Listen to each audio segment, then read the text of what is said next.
70 years of the best sports talk in Middle Tennessee, featuring Tennessee Radio Hall of Famer George Plaster, Tennessee Sports Hall of Fame coach Watson Brown, and young guns Billy Derrick.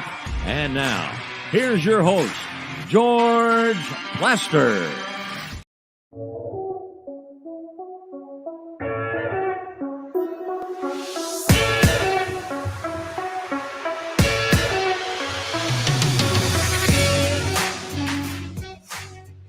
Hello again, everybody. Welcome in on a beautiful Tuesday in Nashville, Tennessee. Boy, the weather is nice. People getting outside and enjoying the good weather. And I don't blame them. Man, it is okay out there. And hopefully it'll stay that way through the Memorial Day weekend. Let's get this started. Head to Murfreesboro and say hello to Kelly Holcomb, who joins us from up there. Kelly, as some of you know, maybe some of you don't, filling in for about a 3-month period for Watson Brown, who appears to be on the senior golf tour. So I'm not going to be kept on a retainer, obviously, after that. Oh, I mean, I think it's under consideration. The board of directors is scheduled to meet next week to discuss it. Oh, is that right? So, Yes, I mean, we're going to go over, my capabilities of doing the show. Well, further. There's several factors. What I've led up to this point, have I showed that I can do it, or no, we're going to have to go somewhere else? There's several factors. Billy has told me that his proxy is you do not stick around. This feels like I'm getting called into the coach's office saying, hey, bring your playbook. We're going in a different direction. Did you ever get that call? Oh, absolutely. Did you? Yeah, when they say bring your playbook, that ain't good. And then when they say that's absolutely the way they do it. Oh, absolutely. I mean, it's all cliche-ish. I mean, I'm like, just tell me I'm getting cut, dude. Don't tell me, well, we're going in a different direction. Different direction. Yeah, Creative different direction. Downsizing. Exactly. Just go ahead and tell me you're cutting me, Hoss. Like, we're okay. In radio, normally it happens on a Friday. Oh, is that right? Their hope is that by Monday, everybody's forgotten it. But if you have to do this to me, you'll have to do it on a Thursday because I'm not on Friday. Well, but we may make an exception, force you to be on Friday, and then can you? Are we going to make this a public execution? Well, why not? Billy, why are you voting against Kelly? I never said I was voting against Kelly. No, I said it. What happened to my opinion and what I'm going to say? Well, you gave me your proxy. The proxy was inaccurate. Look up proxy. Kelly's going to be with us. Is he? Yeah. Okay. Oh, no, I like it. I see. I like where Billy's going. Billy's making decisions now. This seems like kind of a suck up. Oh, he's very much a suck up, but he seems like he's getting more power each and every day for some reason. I don't know why. He told you he was heading to Hoover without asking. Right. He did not turn in the TPS reports. I gave George a complimentary SEC tournament bracket. So I was thinking that could act as my TPS report. Did you already lose it, George? Hold on a second. No, I've got it. Hold on. It was a nice looking bracket. There it is. That is great. Whoop-de-doo. That's my gift to you. Here. Who cares? They can't even get it out of the screen. Get it off of the wind sort of caught it. Oh, is By that the right? way, I watched after the Laker game last night a little bit of Major League. The next time it's on the AMC channel constantly. It's constantly on. You have to watch it though. It's one of them deals you have to watch it. So Bob Uecker is Harry Doyle in that deal. And the story is that Bob Uecker - Harry Doyle ad-libbed all of it. Oh, did he really? Yeah, there's a deal where early in the movie they're not very good, and he's doing tribe talk or whatever talk. Yeah. And he says something like, if you haven't been paying attention, and judging by the attendance figures, you haven't. And it is, I mean, when you watch that thing, you're like, oh my God, he ad-libbed all of that. You know, he's got players at bat, and he's, accusing them of, different crimes. So and so is a criminal.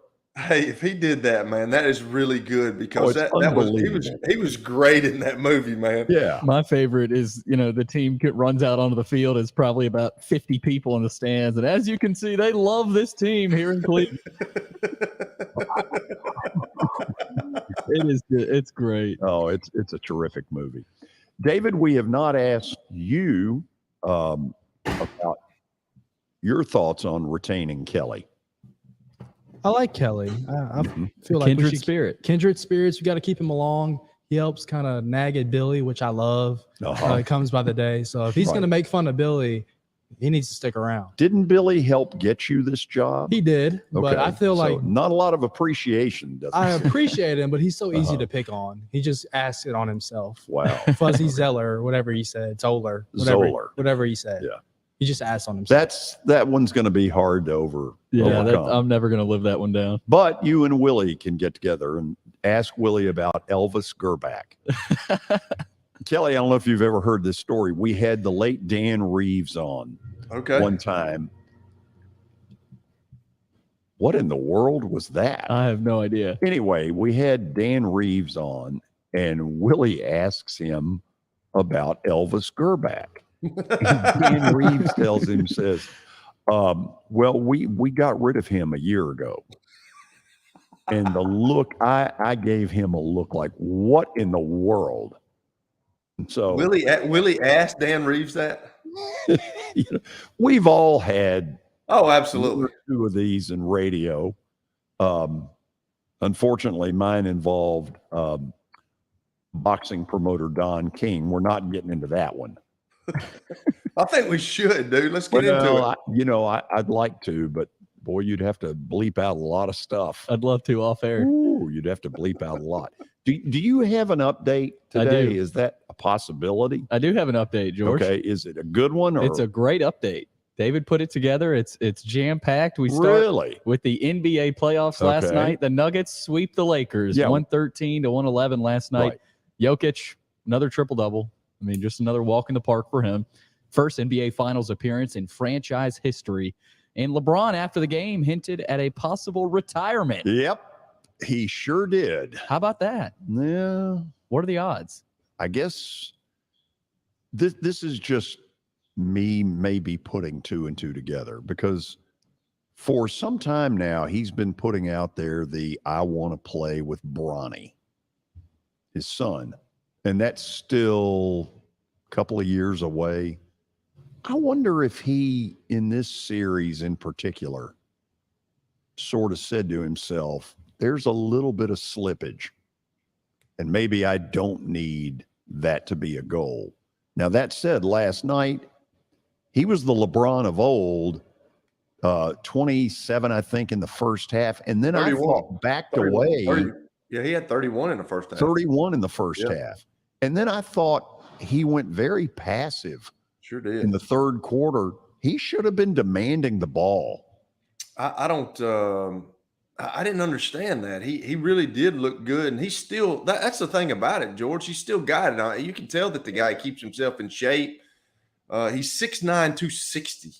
When he goes to the rim, nobody wants to get in his way. I wouldn't get in his way. I'd be like, hey, you're good, man. You can have it. But he was really aggressive in the first half. And then the second half, I'm not sure what happened. And then, I don't know. There's some guys on that team, like they get the ball and, Austin Reeves playing really well. Everybody's on AD today, but he's playing against Jokic. Jokic is a tough defense. Oh, yes. When you play him and you not only have to defend him, but you're trying to score as well. And everybody's talking about how he didn't score last night. Well, he's trying to defend too now. So, and he did a really good job of that. So they were just better.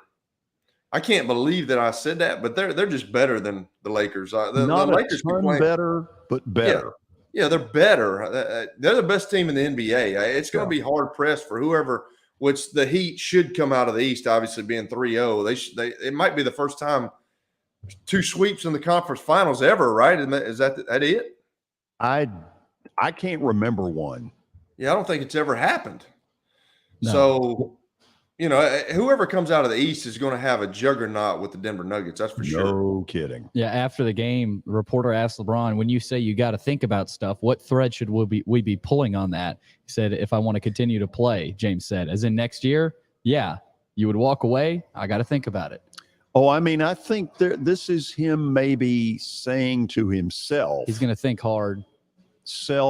You may not be quite to the level you had been. Now, that said, 85, 90% of the old LeBron, still pretty damn good. Yeah.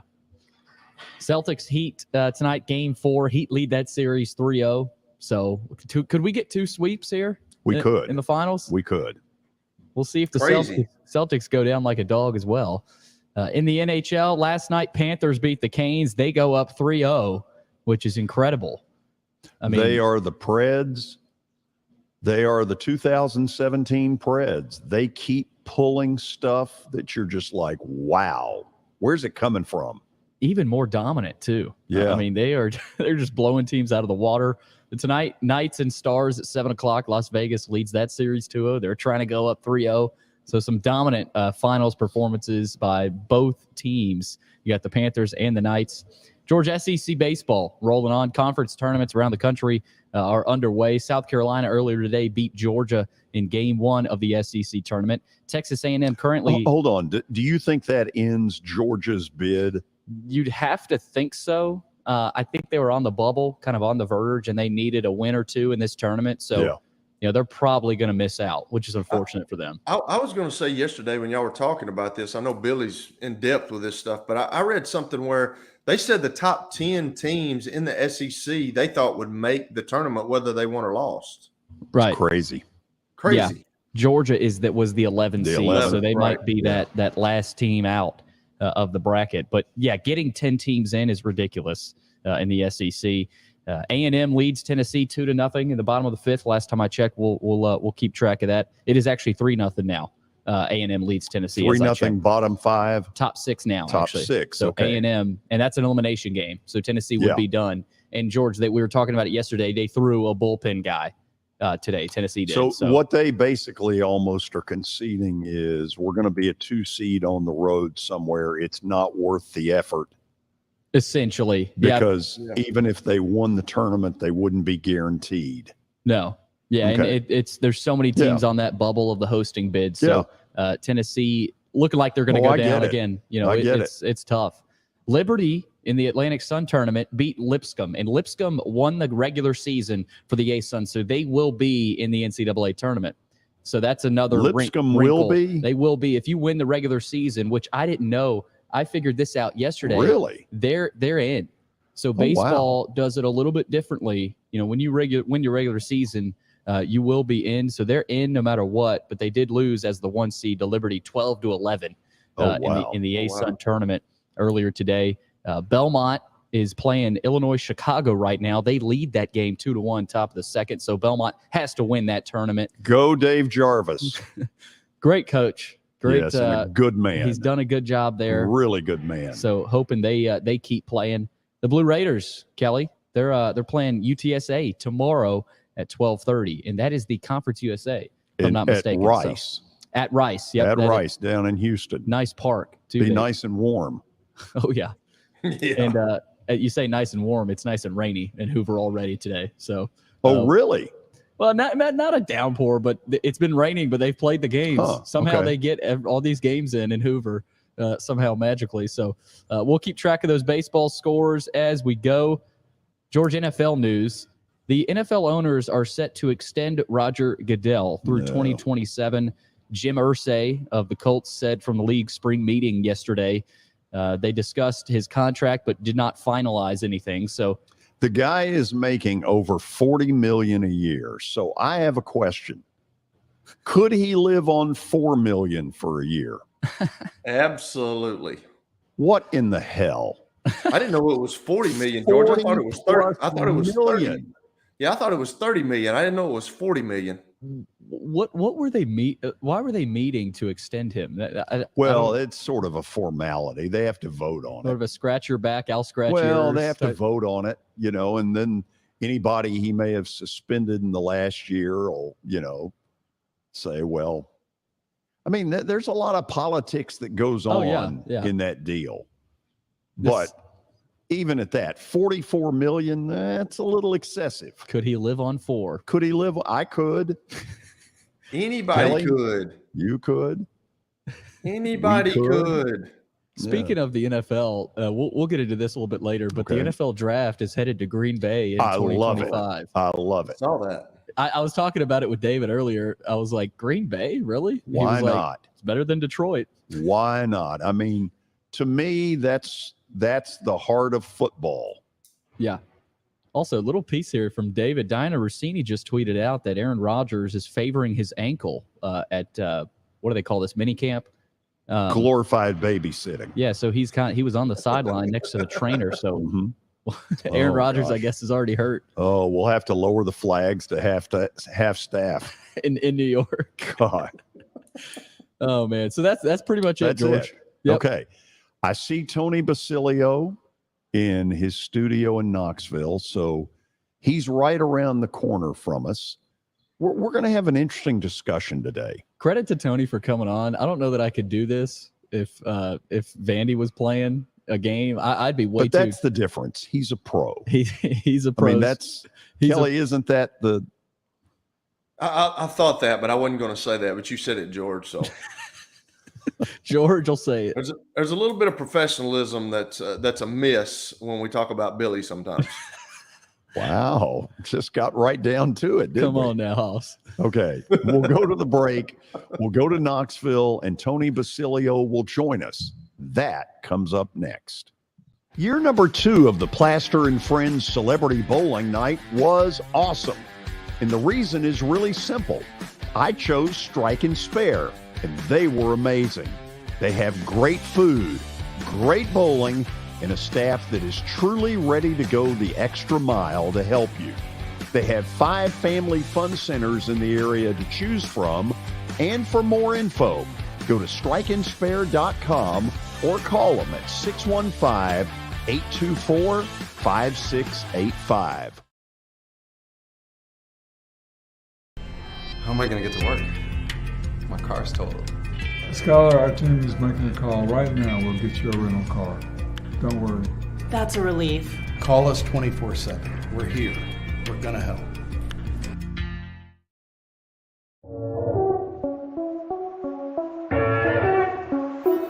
Now that the weather has gotten considerably warmer, there's not a better place to spend a morning or an afternoon than Riverside Golf Lanes. So you've probably noticed the weather has gotten a lot warmer, and that means a couple of things in Nashville. It means baseball, and it really means golf. And for me, it's a visit to Riverside Golf Links. The course has improved dramatically. There are now 27 holes, including a 9-hole executive course. If you want tee times or more information, dial them up at 615-847-5074. You can't see the sights without the sounds. From the crack of the bat to the roar of the crowd and everything in between, discover what Hit City has to offer. Spend your nights cheering on the Nashville Sounds at First Horizon Park with giveaways, fireworks shows, theme weekends, and more. Single game tickets are on sale now. Visit NashvilleSounds.com to claim your seat today. If you're looking for a football camp for your son or daughter that stresses the fundamentals and doing things right, let me suggest the Hometown Football Camp. Here's former MTSU quarterback Wes Counts. The Hometown Football Camp is a youth football camp at Battleground Academy, June 19th through 21st. This is a working skills camp for young football players to learn proper technique and skills to prepare them for the upcoming season. Our coaches have won championships at both high school and college levels and are eager to pass along their knowledge. So if the young football player in your life wants to be successful this fall, send them to the Hometown Football Camp. Register at hometownfootballcamp.com. That's hometownfootballcamp.com.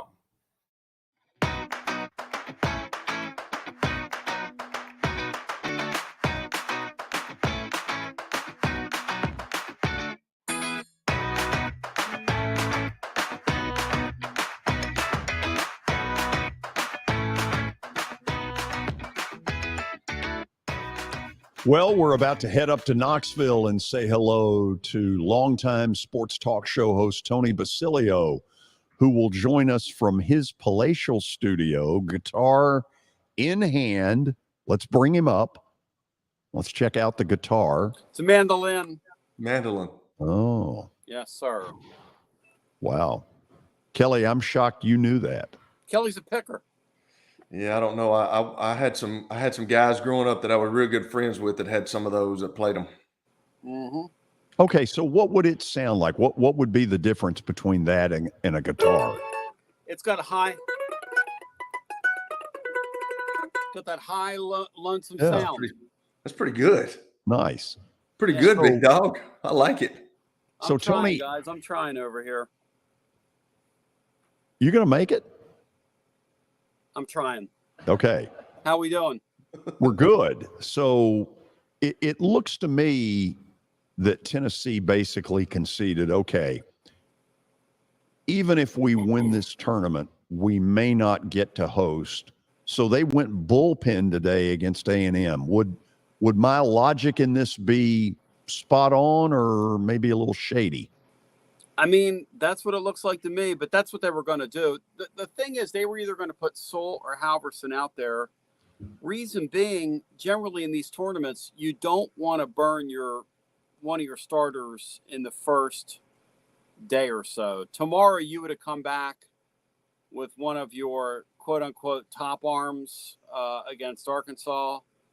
And Tennessee's facing a guy today that has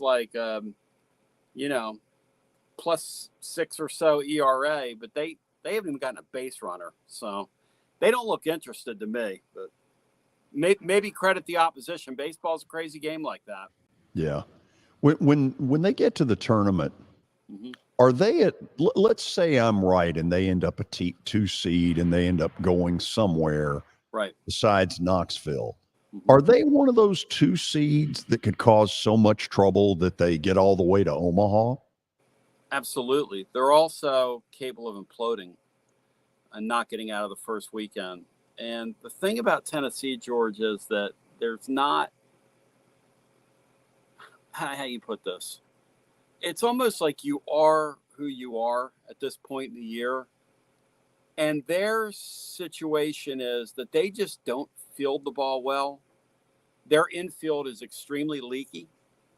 And when your infield's leaky, eventually you pay the price. Today, they've been pretty good. Today's just a deal where they just haven't gotten anything going hitting-wise at all. Like, not at all. So there's an interest in particular in the Middle Tennessee area because Vandy has been so good under Tim Corbin. And now Tennessee a year ago rose to the absolute top of the class.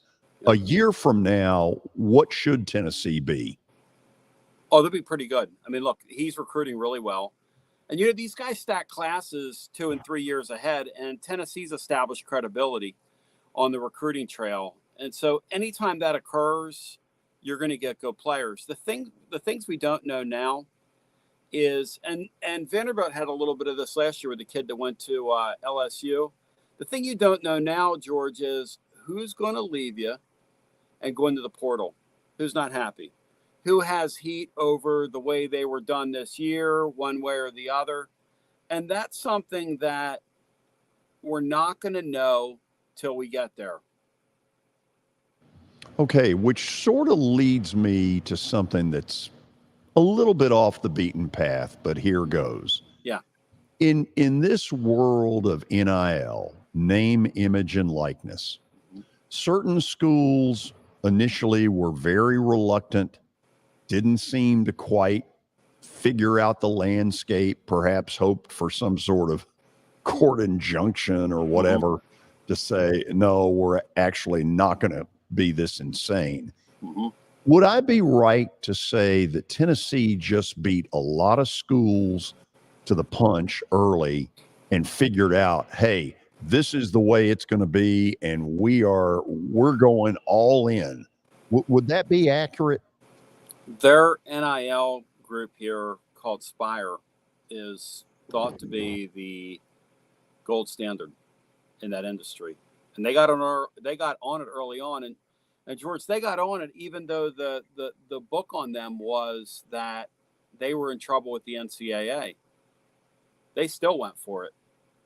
And, the guy on your screen there, Danny White, was sort of reluctant to embrace them behind the scenes until he was forced to, quite frankly, by some big time boosters. Look, in the athletic director world, and you have his photo up there, those guys are all competing for the same dollars. The money that these payrolls on these football teams, that used to be money that would go into the coffers of the athletic departments. Good payroll in the league now, it's going to cost around $15 million a year if you have a good football team. Just the way it is. So you say in Tennessee's deal, and I can see it because, look, their fan base is incredible. Mm-hmm. It's always been incredible. And if you give it half a chance, you'll get what you got a year ago in football, which was absolutely incredible. So it was boosters that went to Danny White and said, look, you got to get in the game. Mm-hmm. Well, you got to let your coaches promote this. That's all. You have got to let your coaches promote the fact that this NIL is here, and we've got to fill our coffers. We've got to be able to compete. And that's, and look, as athletic directors are always, these people, they're always going to be resistant to anybody that gets near their kitty and their piggy bank. Well, what you've got, you said it a minute ago. So for every dollar that goes into NIL to fund kids, it's a dollar that the Tide Pride Club doesn't get. That's right. So when does I guess I'm curious, when does how am I trying to say this, where if a hotel charges ridiculous money, at some point they don't get people to show up and they have to lower it. When do we hit that point in NIL? When teams realize you can't buy championships. When enough fan bases see, like this year, that team from Florida that made the Final Four, Florida Atlantic. How many players think they had that were paid? Let's think about that. Well, we had one on right afterwards. Right. My guess is zero because FAU probably doesn't have the money or the booster kind of thing to pull it off. And that's the point. And so I've often wondered what's in it for these super rich people. I don't live in their world. Maybe you do. Kelly does. I've often wondered what's in it for these super rich people to fund these programs to the way that they do. They don't have any equity.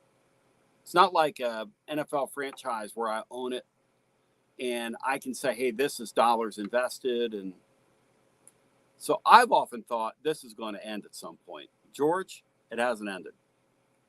Not yet, it hasn't. We would have thought this NIL thing will hurt college football's ratings.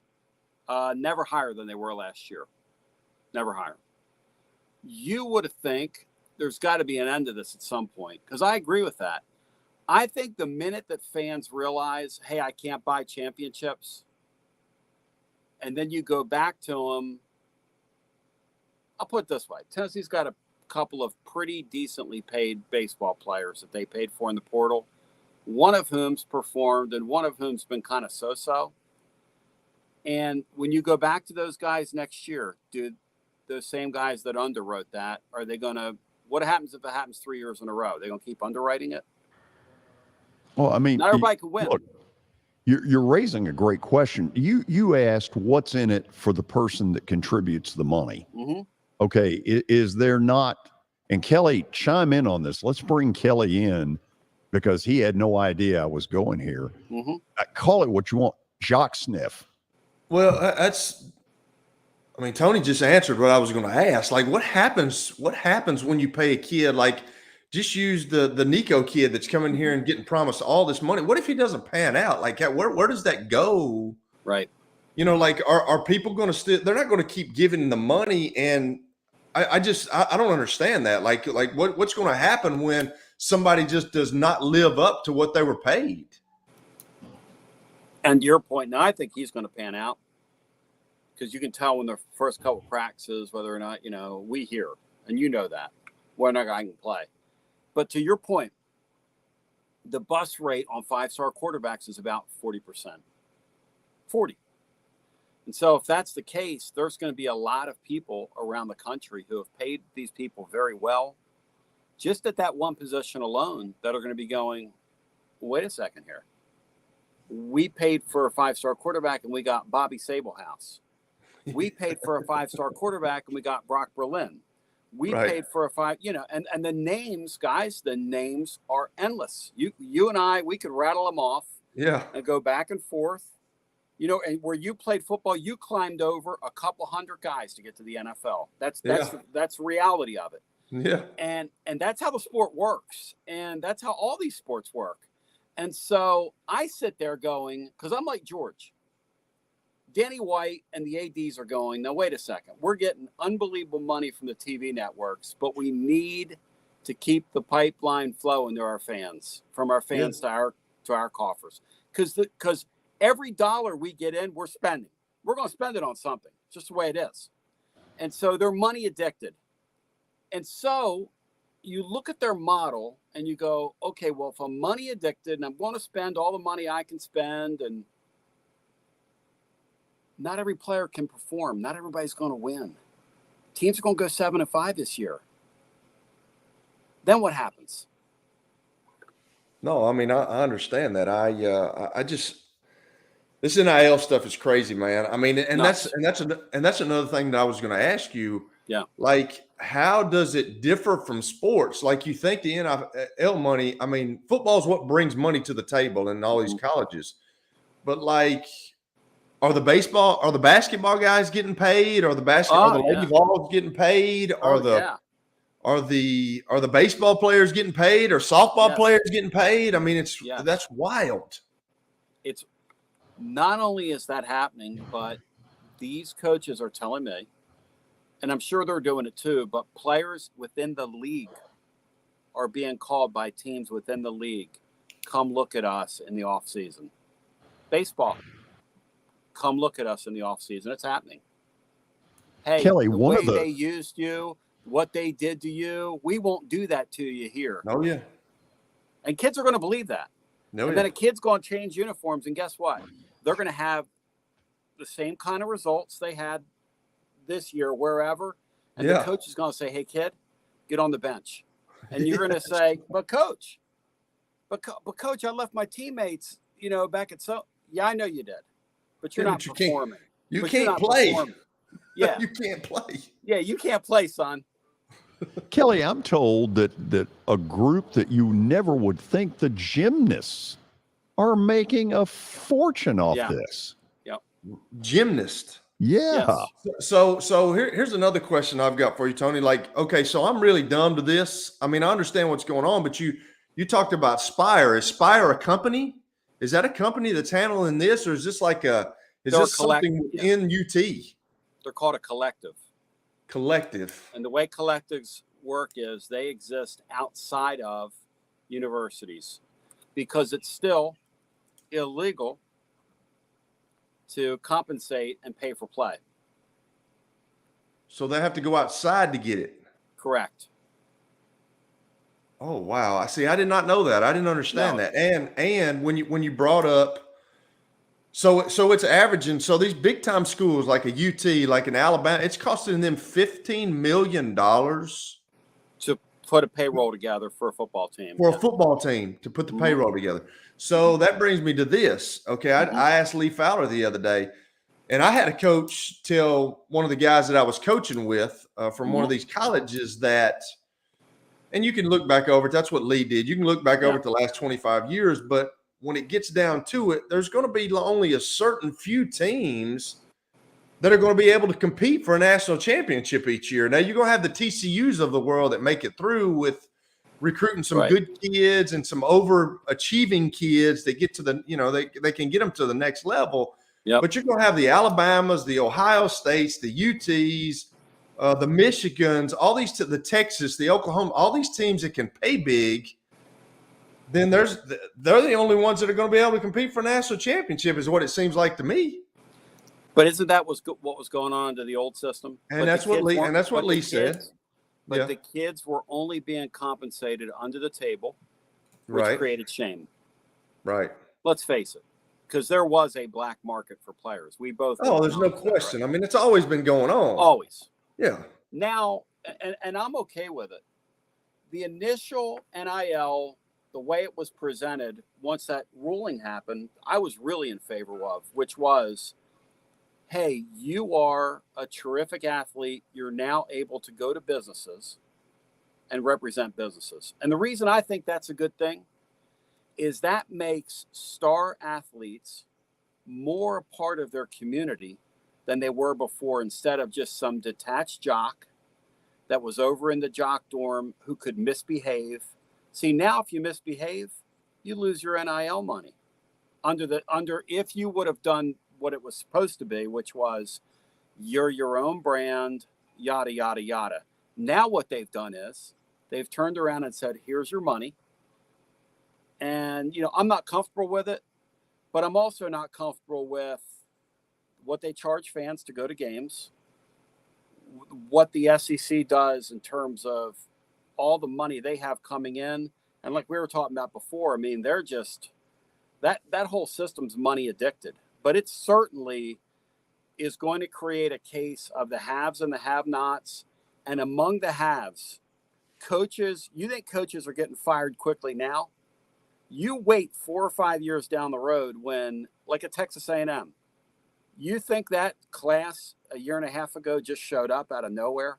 All of a sudden, they've got the number one class of all. And Jimbo Fisher's up there like Colonel Klink going, or Sergeant Schultz. I see nothing. I'm like, dude, what do you mean? They bought your class. They bought your class for you. And it's okay.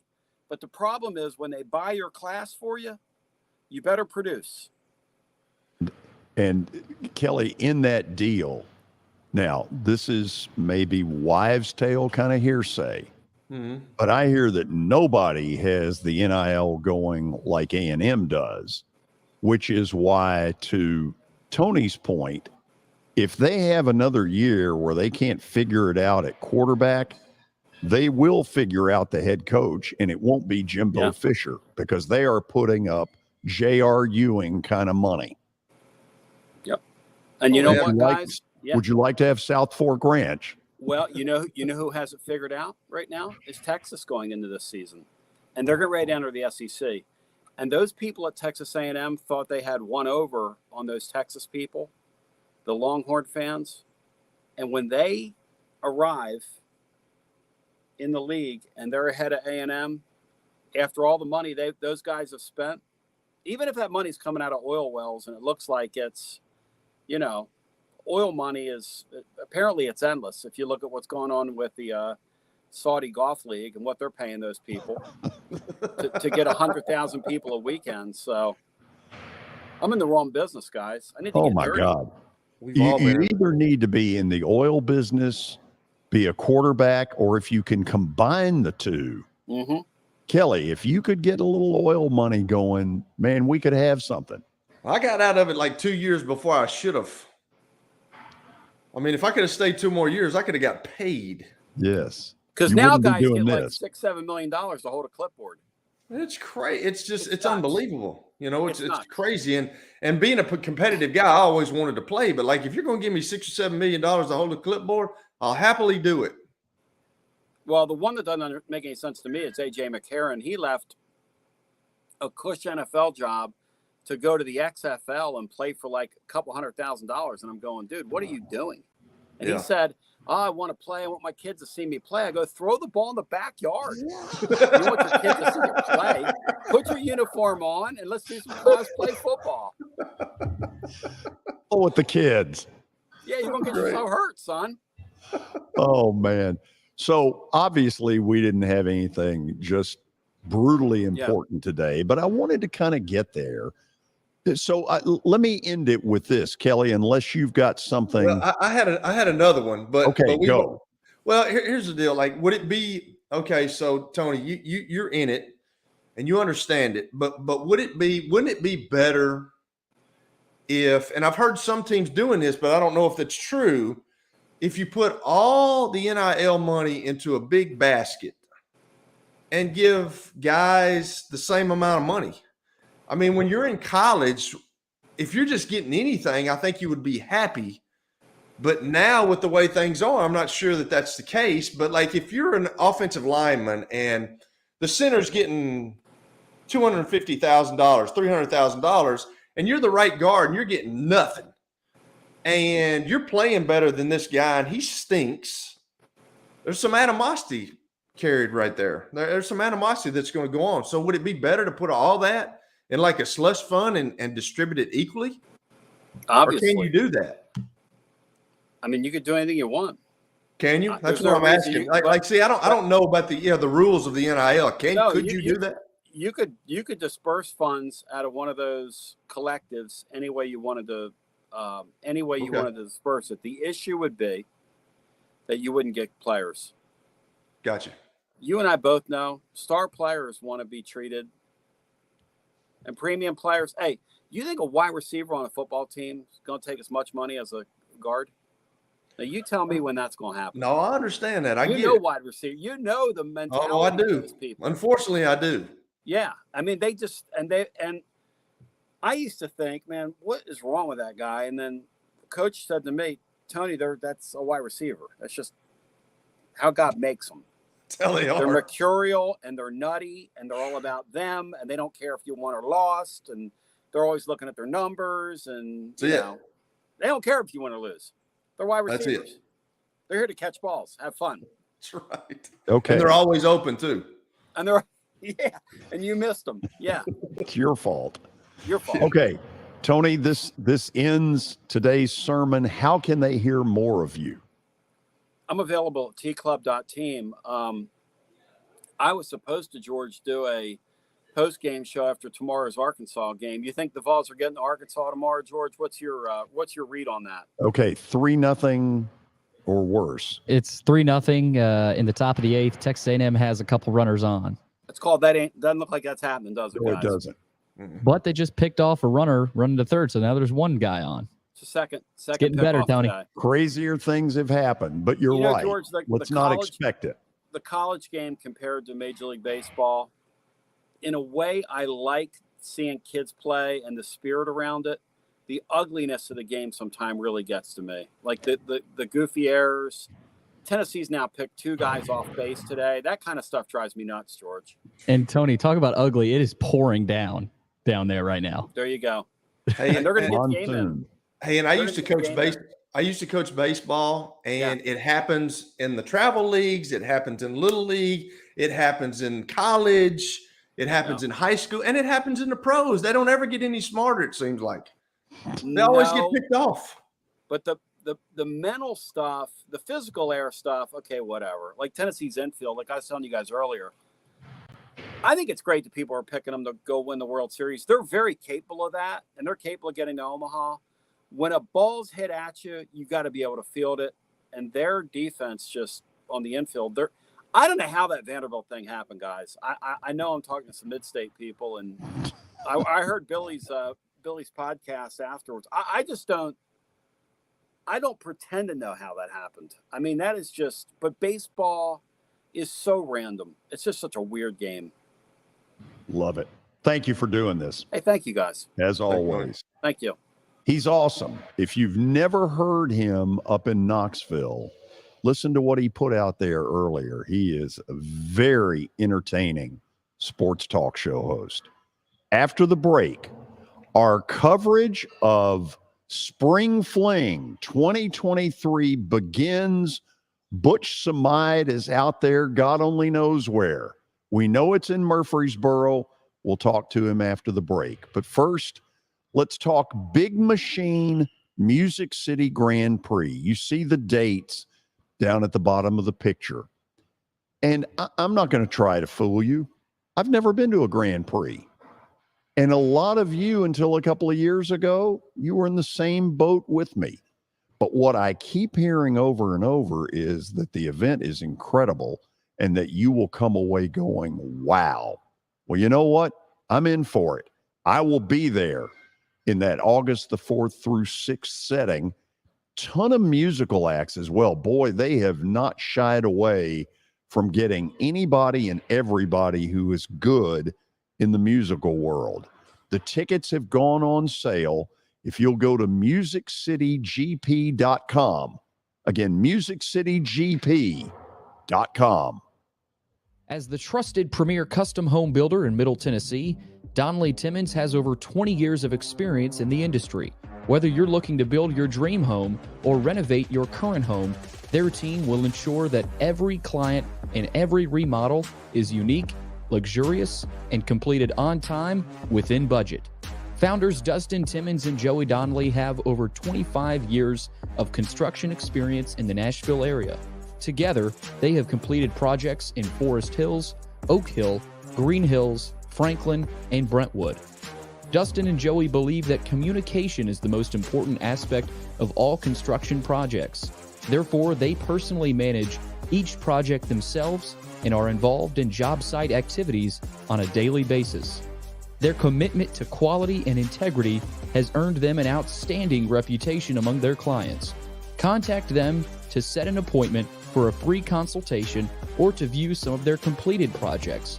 Give them a call at 615-456-7983 or log on to DonnellyTimmons.com. For over 35 years, Wilson Bank & Trust has been committed to providing customized banking solutions to help individuals, families, and businesses in Tennessee achieve their goals. As your full-service community bank, we are proud to offer loans with competitive rates, local decision-making, and fast, friendly service from our experienced lenders. No matter where you are on your financial journey, Wilson Bank & Trust is ready to help you take the next step. Visit your nearest Wilson Bank & Trust office or online at wilsonbank.com to get started today. Member FDIC, Equal Housing Lender. Family owned and operated for more than 2 decades, Alaco Fine Wood Floors is Nashville and Middle Tennessee's choice for premium quality hardwood floors. Since 1995, Jimmy Alaco and his army of employees have embodied the approach of taking pride in one's craft and providing superior customer service, growing from a one-man shop to a team of 23 professionals who share the founder's passion for quality craftsmanship and customer satisfaction. If you are interested in contacting them, you can find their headquarters at 2505 Winford Avenue in Berry Hill, or give them a call at 615-356-0303. Again, that's 615-356-0303, or log on to alacofinewoodfloors.com. Alaco Fine Wood Floors, serving Middle Tennessee's hardwood flooring needs since 1995. At Baird, we have a different slant on global financial advice. That global capabilities mean nothing without personal attention. We have investor relationships in 35 countries and market expertise in over 40 industry verticals, all to help make the most important investment connections of all, yours. Global financial advice with a client-first approach. It's the shape of things to come. Discover the Baird difference at BairdDifference.com. As most of you know, my golf game sucks, and the question is why? The answer may be determined at X Golf. X Golf is right around the corner with a grand opening that we will announce soon, and we will broadcast live from X Golf, 8127 Sawyer Brown Road at One Bellevue Place, just down the road from the Fordyce Center in Bellevue. And believe me, if they can make my game better, anything is possible.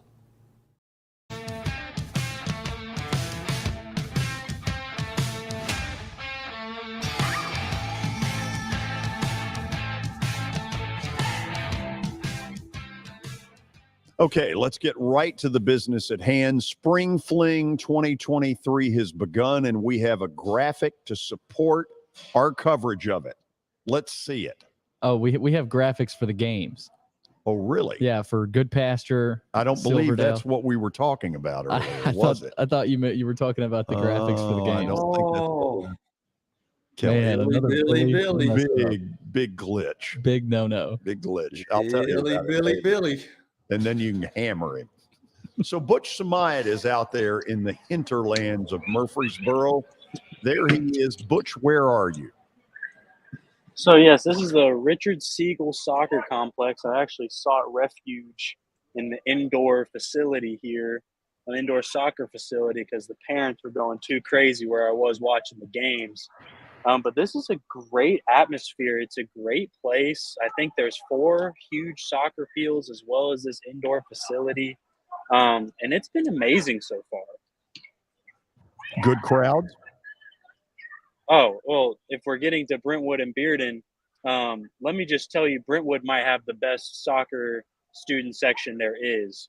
I pulled up into the parking area, and I parked right next to this pickup truck with 12 fully painted Brentwood students, shirts off, all white. They spelt something. I don't know what it was.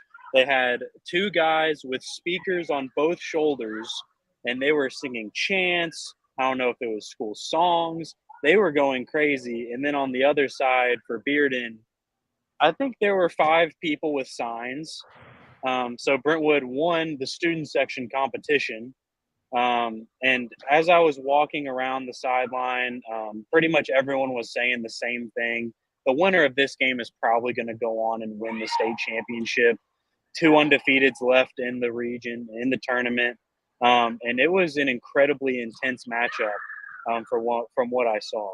So are we at halftime?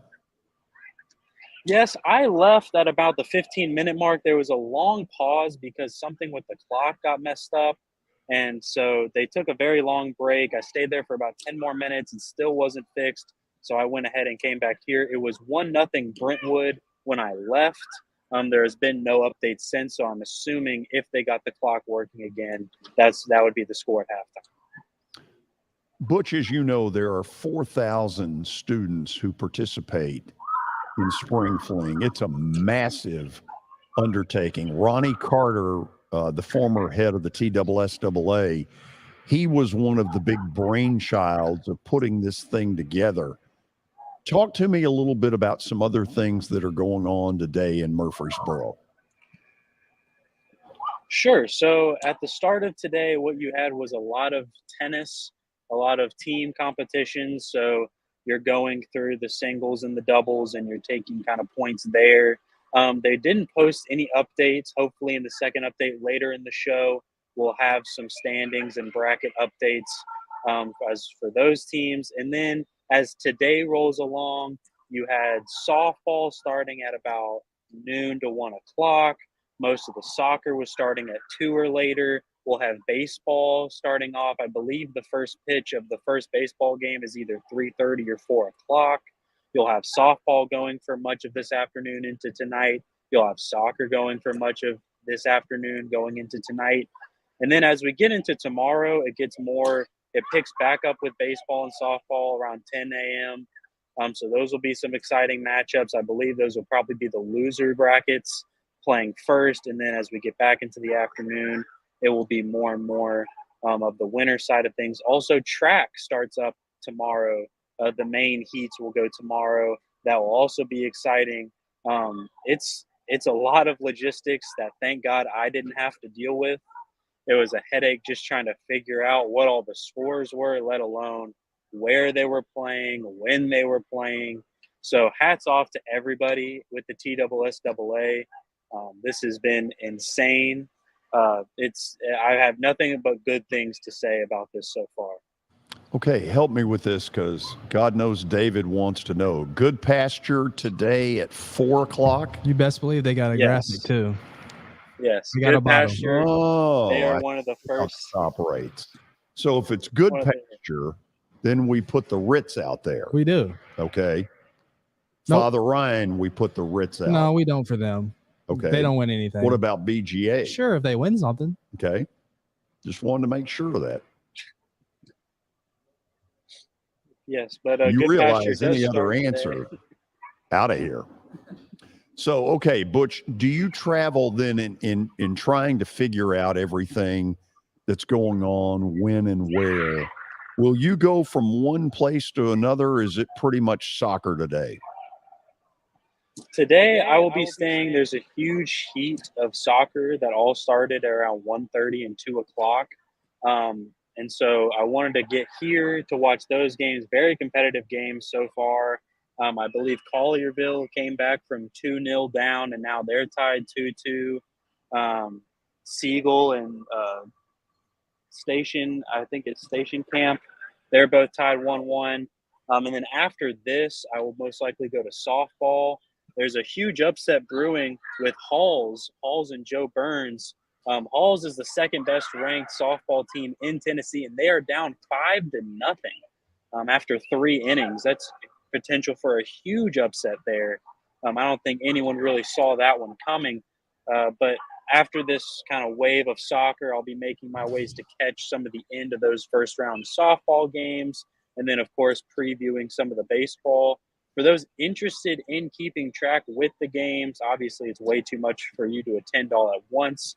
The TSSAA is posting everything on their websites, from scores to outcomes and brackets, as well as following it on Twitter. And for baseball and softball games, they are using the website Game Changer, where they are updating the scores and stats every half inning. I've been following that as well. They're doing a great job of keeping everybody posted. They might be a little bit slow on results right now, especially when it comes to tennis. But so far, everything's been great. And that's kind of what my schedule looks like for the rest of the day. Okay, good work. We'll check back in with you about 3:40. Butch Samide reporting from the Siegel Soccer Complex in Murfreesboro. Butch, thank you. Okay, we'll go to the break, wrap up hour number 1 with stat of the day, and then we'll come back and we'll talk a little bit about what's going on in the NFL. The meetings are underway. The stuff's happening. Some of it's about half crazy, but we'll talk about it after the break. Hey, thank you for meeting with me today. The insurance company has made an offer. Already? Wow. They've offered you the entire policy. Thank you, Blair. You're so welcome.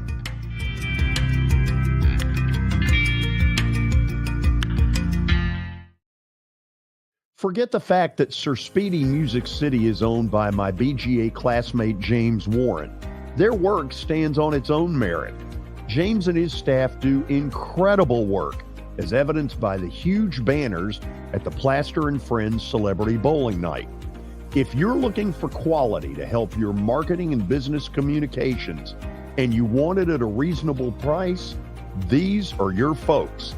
Call them at 615-832-9511 or go to print at sirspeedymusiccity.com. And be sure to tell them Plaz sent you. This is my buddy and former Nashville Sounds PA announcer Eric Berner. I always laughed in the old days at Greer Stadium when I would walk in, Eric would immediately play my favorite song, Van Halen's Jump. But then I learned he actually has a real job with Rockcastle Wealth Advisors. Yeah, George, that's what I do. I help people in the pursuit of making their money live as long as they do. Everybody's situation is different, so I use a customized and individualized, personalized approach to the person I'm working with. Old 401ks, retirement planning, insurance planning, inheritance planning. Those are things that people like to get some more information about.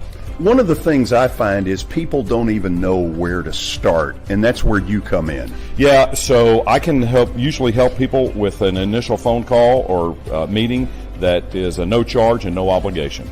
And I'll bet you have a phone number and a website. I do, George. They can call me at 615-235-1058 or rockcastlewealth.com or Eric at rockcastlewealth.com. Hello, this is Celeste Middleton, a State Farm agent in Murfreesboro, Tennessee. I want to help my neighbors and local businesses be proactive and assess their risk before something unexpected happens. We want you to have a thorough understanding of your coverages to have the best protection when you need it. We can create a personal price plan for you. Our team has over 70 years of experience helping people in Middle Tennessee. We have an awesome team with integrity and provide honest and prompt communication, and we love what we do and genuinely care about everyone we work with at our office. Give us a call at 615-895-2700, send us a message at celestemiddleton.com, or walk in at our office at 803 North Thompson Lane in Murfreesboro. We would love to earn your business. Welcome to John English Antique Sports and Cards, located at 204 East Depot Street in beautiful downtown Shelbyville, Tennessee. Their phone number is area code 931-492-4304. John, obviously, I've been blown away by what I've seen at your place. I've now been there 3 times. But for the person who's never been, what should they expect? Well, we have a 3,000 square foot store, George. Half of it is vintage cards in all sports. And then half of the store is, a lot of people call it the museum, where there's a lot of early equipment and just the history of sports in general: baseball, football, basketball, golf, tennis, and other items. When somebody comes in there that you know is a big sports fan, what is their normal reaction? Well, I think that they're pleasantly surprised. And, of course, being in Shelbyville, Tennessee, which is a small town that you would never expect a shop like we have to be in. So they're kind of, I don't want to say blown away, but as I said, pleasantly surprised.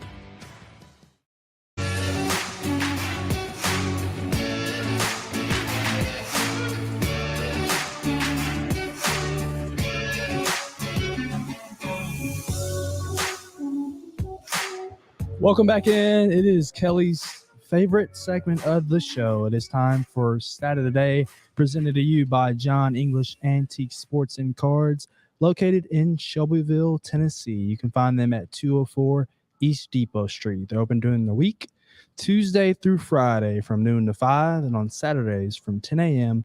to 5 p.m. So give them a call at 931-492-4304.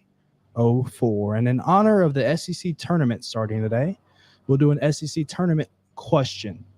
Vanderbilt and Tennessee have won 2 out of the last 3 SEC tournaments in Hoover. Drew Gilbert of Tennessee won MVP in 2022, and J.J. Blade of Vanderbilt won it in 2019. Who was the last Vanderbilt player to win SEC tournament MVP not named J.J. Blade? J.J. Blade, by the way, is now in Oakland A. He is. He was traded by the Marlins. Which is not a good thing. Why the Marlins ever let him go, I don't know. I don't know either. But good for the A's. They got a good bat. Well, they got a good bat, but who wants to play in Oakland? That's the other side of it. Right now. I mean, not to sidetrack, but until the other day, they had scored more runs this year than the San Diego Padres. Yeah, the Padres have become one of the real disappointments in baseball. But we digress. Kelly, I don't have a clue. I'll take a guess and go with Dansby Swanson. How about you? That's where I was too. I have no clue. Let's go Dansby Swanson and see what happens. Whatever. Okay. 2007 was the last time they won. David Price. Okay, that was my first guess earlier, but it's an offensive player on that team. What about? I cannot think of the right fielder's name. Go ahead and put it up there. It is Pedro Alvarez. Oh, wow. Yeah. Third base. It's a good question because your gut tells you David Price. Right? Pedro Alvarez at that point was a big-time prospect. Mm-hmm. Went with Scott Boras, which to me is always a bad thing. Mistake. Scott Boras is a complete butthole. And hence Kumar Rocker. I don't think is good for his clients, but that's just my opinion. He certainly made a lot of those clients a lot of money, but Pedro Alvarez, to be honest, really didn't hit it. No, he I think his first couple years were solid. He's with the Pirates. He was with the Pirates. He was a good player there, and then he got traded to Baltimore, and kind of fell off a little bit. But yeah, he was as good as it gets offensively. For jokes and giggles, who was the last Tennessee player to win MVP? Now this was all the way back in 1995, so that might give it away. R.A. Dickey. It's Todd Helton. Or Todd, I was going to say, it's usually the offensive player, right, as opposed to the pitcher. Tennessee went to the College World Series that year. That was their last time before a couple years ago. Yeah, they had never won the SEC tournament with all teams being represented. They had to win the Eastern side. They used to be East versus West. Now it's all combined, obviously, but that was back in the day. So, okay, so we officially begin the 3 o'clock hour, and we're going to spend a few moments on the NFL. As was brought up earlier, Roger Goodell is about to get a new contract, and the rumor is through 2027, which would make him 68 at the point that contract is over. He's getting an absurd amount of money already, well over $40 million. Am I jealous? I am. Do I think $40 million is necessary? Heck no, I don't. But really doesn't matter what I think. But Kelly, what do the players think of Roger Goodell? That's a good question, George. I really don't know that. I've been out of it for so long and hadn't talked to, other than talking to Tim and some of the guys I used to play with. I'm not sure. You know what? We never really, I came in with Paul Tagliabue. So I can remember seeing him one time. He came and talked while we were at training camp, and I can't remember what team we were at. But to be honest with you, George, nobody ever thought about that. Nobody ever talked about the commissioner. I know that Roger Goodell is kind of different. It's obviously this new age stuff, and everybody keeps up with everything that's going on in social media. And if I'm sure he's got a Twitter, I'm sure he talks, I'm sure he does all that stuff. So it might be a little different now because of the social media aspect of everything. But not too many guys think about the Paul Tagliabues or the Roger Goodells, unless it pertains to them, which is anything in life. Unless it pertains to them, they really don't care unless they get into a grievance with the league and they have to go to they have to go to the NFL offices and they have to maybe meet with him or some other people. I don't think guys really worry about that now. I will say $40 million is a lot of money. And I know everybody's getting a cut of the NFL. I get it. But I'm sure some guys are thinking to themselves today when they find out about that, this guy's getting paid $40 million. So I'm sure there's a lot of talk about that, but whether they like him or dislike him, I know that the fans obviously are not big fans of him, because when he steps up there, I think that's every commissioner, but when he steps up there, to the podium every year and opens the draft, he's getting a big, huge boo from the crowd. So he understands that you can't make everybody happy, but whether the players, we didn't really think about that, George. So Kelly, I'm gonna toss a couple other things out there. In the Goodell era, there are a lot of things that I can be critical for. One of the better things that I think his administration has done is take the NFL draft to different places. Nashville was a total home run beyond anybody's wildest dreams. Butch Spearden and the Convention and Visitors Bureau deserve so much credit for that. The announcement was made late yesterday that they will go, I guess it's next year, to Green Bay and to Lambeau Field. Let's kind of throw up that Lambeau Field shot. Kelly, to me, that's a home run. That, to me, when I hear Lambeau Field, that's NFL football. I totally agree with that, George. And I think they'll get Nashville will get some competition with Green Bay, because there'll be a lot of people from all over loving that place. Is it 2024 or 2025 that they're getting it? 2025. Okay, so who is Detroit getting it next year? Detroit gets it next year, right? Which I think is probably the league trying to throw the city of Detroit a little bit of a bone. Absolutely. They need all the economic development they can get up there. Well, and their team is going to be playing well. No so it's probably really good timing, I guess, for the fans of the Lions and I guess the city. So I guess timing wise with the Lions, it works out. When you brought up Green Bay, though, I mean, I'll admit the first thing I thought of was it would be really cool to be up there. I've done a preseason game at Green Bay, and frankly, I think I like Green Bay a lot better in August than I would in January.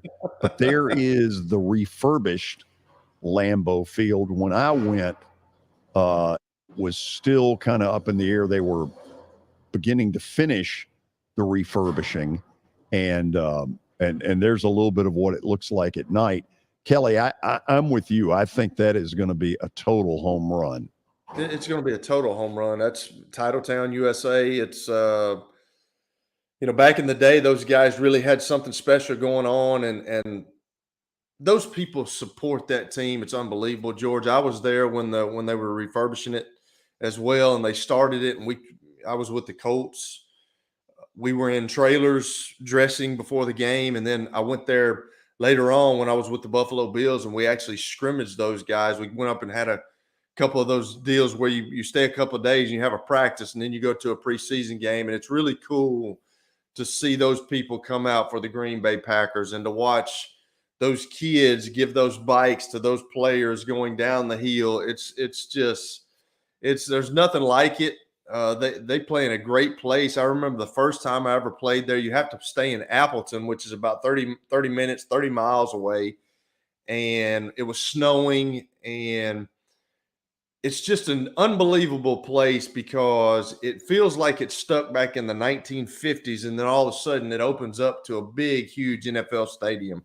And one of the times we played there, it was the opening day of deer season. All those people had their orange and their camouflage on. It's really a cool place. They've had so many consecutive sellouts there. They've done such a really good job with that team. And, the city, they say the city owns the team. It's just such a great place to play football. And I think it's going to be a great place to hold the NFL draft. They'll definitely put on a show there, and there'll be a lot of people at that. I smiled when you brought up Appleton because that's where we stayed for the Titans preseason game. Where everybody stays. Yeah. So, Kelly, here would be one of my big criticisms of Goodell. I think that the league looks right now really money grubby. And here's what I mean. Okay. In an effort to get every last dollar, we now have Amazon Prime on Thursday night because they had some duds last season. Now we've talked about, being able to flex a couple of Thursday night games. Peacock getting in on the action. Peacock's now in on the action. We have a game the day after Thanksgiving. I've got to go buy NFL ESPN Plus. I am so damn sick and tired of the league basically if you want to watch all this, you got to buy this, you got to buy this, you got to buy this. Good Lord, they're making enough money. Give it a rest. I agree. It's big business, George. That's what everybody's trying to do. They're all trying to make money, and that's what the NFL's got smart people up there at the top, and they understand that if they want to go out with all this streaming stuff coming on, I think the Black Friday game, I think it's going to be exclusively on Peacock. Am I not correct? Yep. Yeah, I mean, it's just so you're going to get a bunch of people not going to be able to watch that game because they're just not going to pay and can't afford it with the way the economy is right now. They can't afford to pay for another subscription of a Peacock or something or an ESPN Plus but hey, the league understands how to make money. They're the number one sport in our country, and they're going to take advantage of that any way they can. Does it help the consumer? Absolutely not. When you go to Titan Stadium or when you go to anywhere, it's amazing that you've got a family of four and how much money you have to pay, George. Like when is enough enough? That's what I'm wondering. And that's sort of my question. It's not as though this league is lacking for money. And I get we all want to make money, but there's a classy way to do this. And I think they've lost a little bit of the class, and it looks to me to be way too money grubby. Well, I agree with you on that, George. But just like Tony said, people are still lining up. They said the NIL was going to hurt college football, and there were more people watch college football last year than ever. So the popularity of football in our country is just skyrocketed. It's unbelievable. And until that goes away, until something tragic happens, and that's what I was worried about the DeMar Hamlin deal last year, because I thought if something tragically happened and he passed away on the field, which Lord willing, he did not. And thank God for that. But that's where my immediate thoughts were. It went to his family and to what he was going through. But then it went to, after he's going to be all right, can football make it through this? And we talked about this a month ago. We had that on where I worry about football and the state of the game. But right now, the popularity is so crazy. Everybody loves football. Everybody watches football. And now when you've brought this gambling into the equation, which everybody was doing it anyway, but now you've made it public and you've brought DraftKings and all these companies along, it's just going to make it that much more popular. And they're not going to back off, George. They're not going to back off with that, because all these big, huge contracts that they're having to pay now, if they can keep making money and if they can keep figuring out ways for people to come to games, if people stop coming to games, they still got TV. I've told you that before. When we were in our players meetings, they said, we don't have to have anybody, which was witnessed in COVID. We don't have to have anybody at the ball games. As long as we got the TV contracts, we're good. So, you can stop going to the games, but as long as they have the money contracts and all this, or the TV contracts, they're still good. But when you stop, when the average advertisers stop putting money into it, and when people stop watching TV, that's when you got a problem if you're the NFL. Okay, I'm going to read you this, and you just give me your gut feeling. NFL owners took what might be their final step today toward decreasing injuries on kickoffs before considering a more dramatic set of changes, approving a rule that will incentivize fair catches on balls fielded outside of the end zone. This season, a fair catch on a kickoff will be placed on the 25-yard line regardless of where it is fielded. The proposal is designed to counteract a recent increase in pop-up kickoffs that some teams use to pin the returning team deep in their own territory. Give me a thought or two. I don't know. They're trying to cut down on those concussions. They're trying to, undo the full speed contact where guys are running down, because it's straight collisions. They did away with the wall. Can't do that stuff anymore. There were crazy guys who used to go down and bust the wall. They've done away with that. I kind of like what I think it's the XFL. I kind of like, Herm Edwards talked about this last week, but I kind of like what they did with, lining them up about 10 yards apart, and then you can't move until the guy catches the ball. So that's going to cut down on it too. And plus, you still have an element of the game where most special teams coaches and most, like the Bill Belichick's of the world, are going to tell the guy just to fair catch the ball, because it's better to have the ball at the 25-yard line if they're pooch kicking those balls. But nowadays, they're not even getting any returns because the kickers kick the ball out of the end zone. They got such strong legs. So I don't know if it matters, but I kind of like what the XFL did. Now, will they adopt that rule? Probably not, because they don't want the XFL to be the first ones to do it. So they'll probably bypass that just because the XFL did it. But I really think that's a really cool way to do it. If you're wanting to cut down on concussions, just put them closer together and wait till the fielder catches the ball, because that still is an element of the game that's exciting.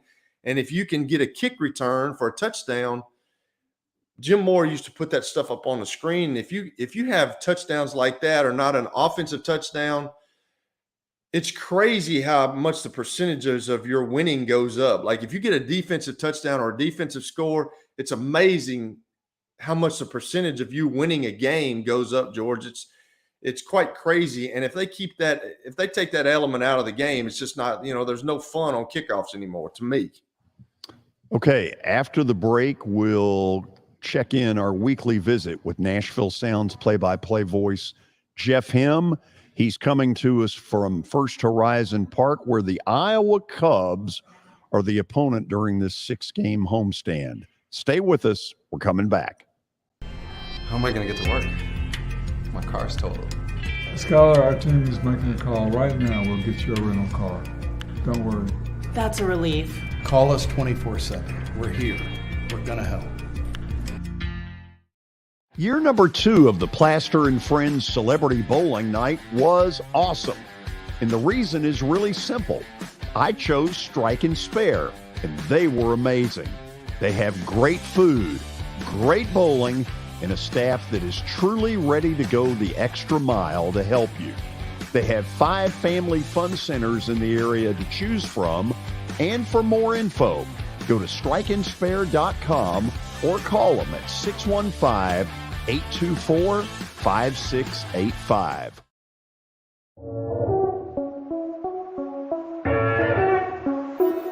Now that the weather has gotten considerably warmer, there's not a better place to spend a morning or an afternoon than Riverside Golf Links. So you've probably noticed the weather has gotten a lot warmer, and that means a couple of things in Nashville. It means baseball, and it really means golf. And for me, it's a visit to Riverside Golf Links.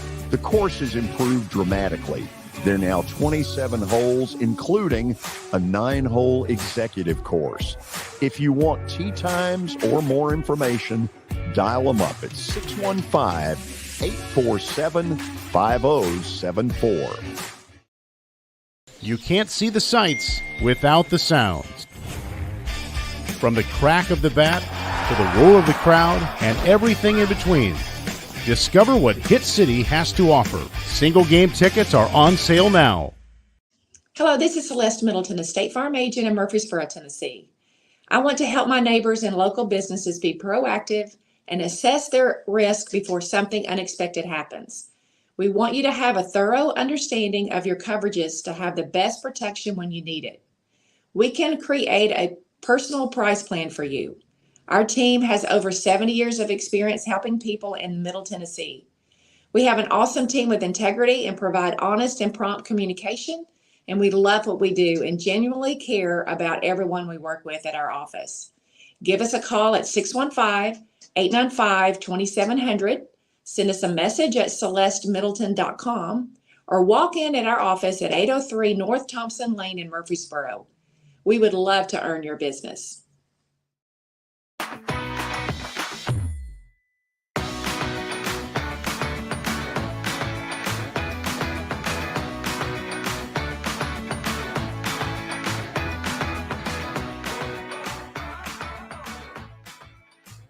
Sounds are back home tonight. Game 1 of a 6-game homestand. This is the way minor league baseball now operates. And I think it's been a good move. It's eliminated Monday games, which are traditionally the slowest night of the week for any sport attendance-wise, other maybe than Monday Night Football.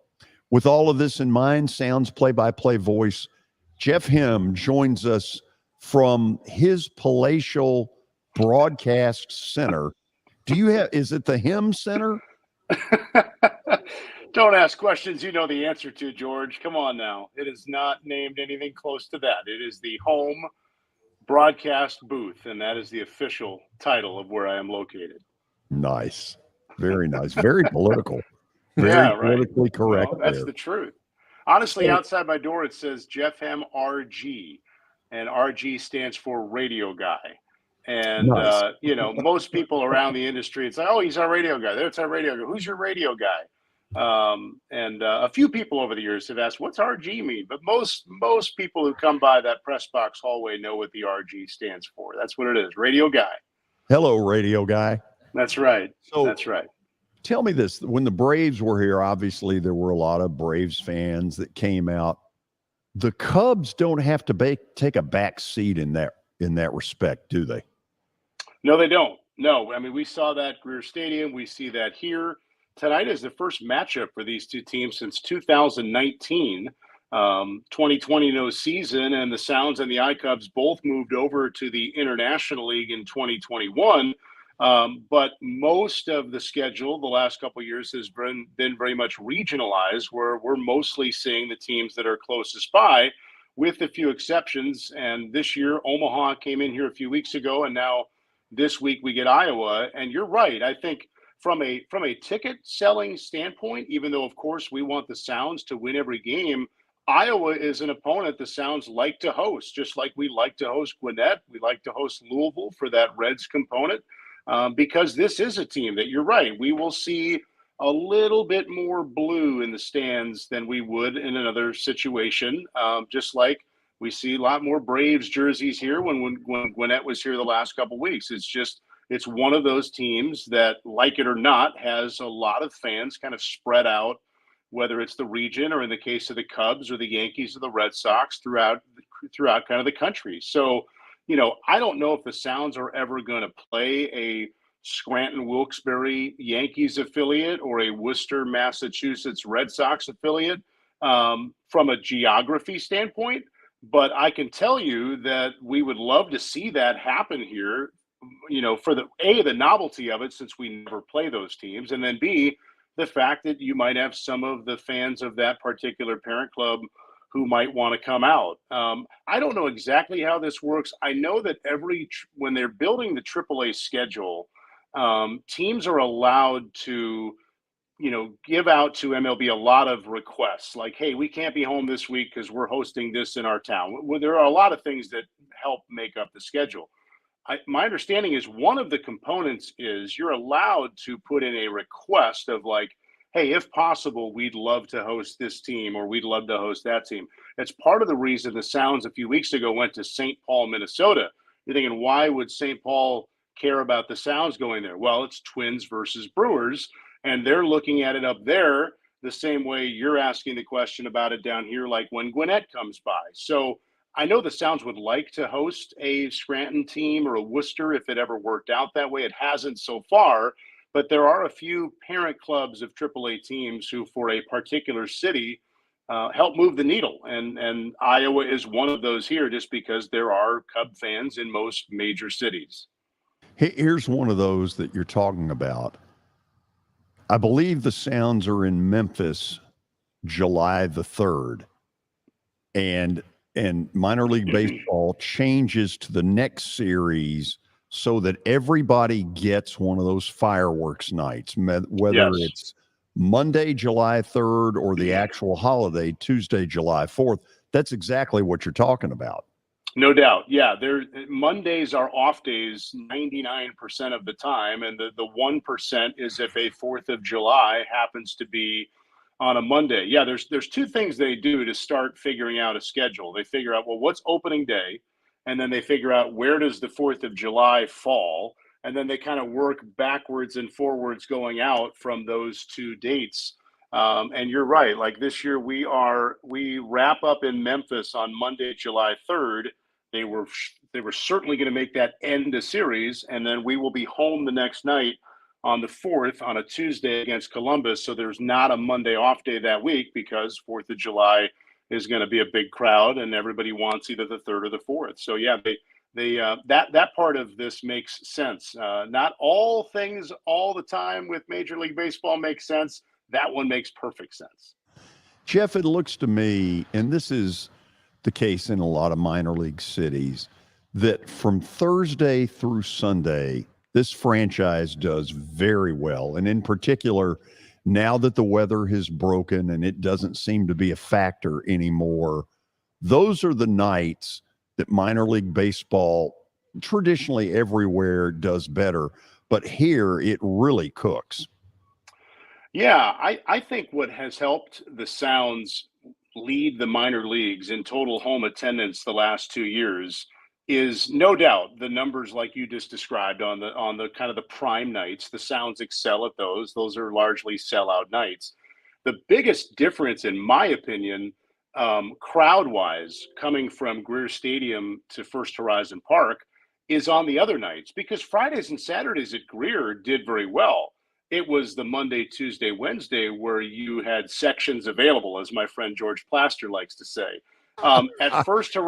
At First Horizon Park, we don't. It increases from Tuesday, Wednesday to Thursday, Fridays, but it's not nearly the drop off that it was at Greer Stadium or in a lot of other markets, and that's why I think the Sounds can draw the numbers that they do. We expect a really good crowd tonight. We expect a really good crowd tomorrow night. Is it as many as Friday, Saturday? No, but it's not this amazing drop off. We've had near sellouts on some Thursdays and some Sundays here the last few years. So those are definitely Thursday through Sunday are the biggest days. But I think what separates the Sounds is that we've got a fairly full ballpark on the Tuesdays and Wednesdays, where a lot of other markets around the country are thinking, oh, can we just please get to Friday so we can have the big crowds? We don't have that problem here. We're so fortunate in this market and to have the park that we do and where it's located and the growth of this, all the factors that play in and help the other teams in town too. We're all beneficiaries of it. But I do think the Sounds do a terrific job of creating reasons on any night, truly any night, why somebody might want to go catch a game. Kelly, he may have an Hello, attendance Mr. Holcomb. clause. Who knows? What, George? An attendance clause. He may have. He could. I don't know. I mean, he sounds like he's trying to get person that comes in. Y'all answer me this since y'all were talking about the stadiums. Was Greer bigger than the new park? Listed capacity wise, very similar. This park has slightly higher number of fixed seats, stadium, actual seats. But then this ballpark also has the grass berm, the lawn seating out in left center field, and having the bandbox bar area in right field and some other drink rail areas and some other standing room areas, socializing areas. That's what makes we can have bigger crowds here than we could at Greer, even if capacity is similar at both ballparks. So do you think that's why you're getting more crowds? Because it's more, when you look at it, it's a newer ballpark. Obviously everybody wants newer nowadays, but do you think that's why you get more people, or was it about the same? Yeah, I think it's a lot of factors. No doubt the newness of the park and the oldness of Greer Stadium is just, you can't deny that. I think where this park is located and where Greer Stadium was located as things evolved around town over the years, that's a big part of it. This area, as what has happened around First Horizon Park, and George, I know you know then Mayor Carl Dean very well. He had the vision for it, for putting this ballpark here in this part of town and believing that things would go around it. And that's exactly what's happened over the last 8 years. So the amount of people, to answer your question, Kelly, the volume of people who can literally just go outside their door and walk a block or two and come see a game just continues to grow. The construction around the ballpark is not stopping. I'm looking at some of it happening right now beyond the left center field portion of the ballpark. So I think that the ease of access for this ballpark for so many people, we're downtown, but we're not where Bridgestone Arena is, but where we are, we get the combination of some of the downtown benefit, but also the neighborhood kind of feel for what Germantown and North Nashville have continued to grow to be. We get the best of all worlds here. We're centrally located for suburbs to the north and to the south and east and west, but then we've just got, by the day, more people moving here and literally living within a stone's throw of the ballpark can create that. And then the newness of the park, and then the terrific fan base that's been built, and then having the something for everybody. All of those factors just lead to the big crowds night in, night out. So that leads me to something else, because George has been wearing it out when Danny Evans comes on. They've been talking about the Oakland A's and the Oakland A's moving to Las Vegas probably, which Nashville may get an expansion team. What are your thoughts on that? Obviously, with all the fans and all the excitement that the Nashville Sounds get, what do you think about a Major League Baseball team coming to Nashville? Could they? Obviously you're building a brand new Titan Stadium. I presented this the other day. You would have to build a Major League Stadium, but do you think that it would be a great thing for Major League Baseball to be in Nashville?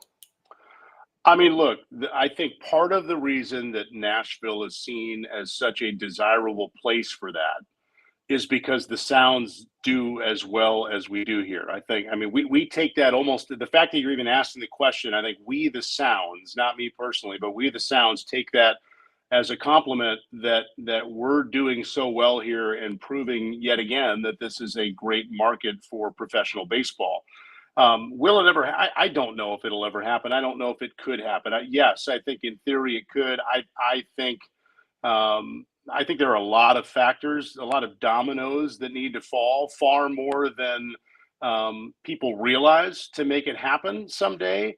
So it just depends. Are we talking 3 years? Are we talking 15 years? Somewhere in between. I do think, and you guys have probably talked about this, and George, you would have with Danny, like Major League Baseball has said, we're not looking to expand in any scenario until we get the A's and the Rays figured out. I think there's some momentum in Tampa Bay for a new stadium somewhere in that market. I say Tampa Bay, really it's more likely to happen in St. Petersburg, I think, where the Rays are. But just the A's are a good example right now.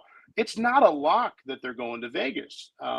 It doesn't look good that they're staying in Oakland, but it's far from a done deal that they're going to Vegas. There are so many layers to these things, and it's kind of one of those, well, you got to make sure you read the articles, because the headline makes it sound so easy and so likely and such a no-brainer that even that is several years away from happening. And that's a pretty big domino in any type of MLB expansion to any city. And then if the expansion is even going to happen, then there are not a million, but a lot of factors that have to fall for even a city to be ready to put their hand up to say, yeah, we want it to come here. So, there's just a lot to it. But at the end of the day, any type of conversation of that involving Nashville is a compliment to the Sounds, who've long been doing great here and have no plans to stop doing that anytime soon. And with that being said, I know you don't want to answer this, but if a Major League Ball club did come, I'm sure you would throw your hat in the arena of being the announcer. Am I not correct? Well, I mean, what are you doing to him?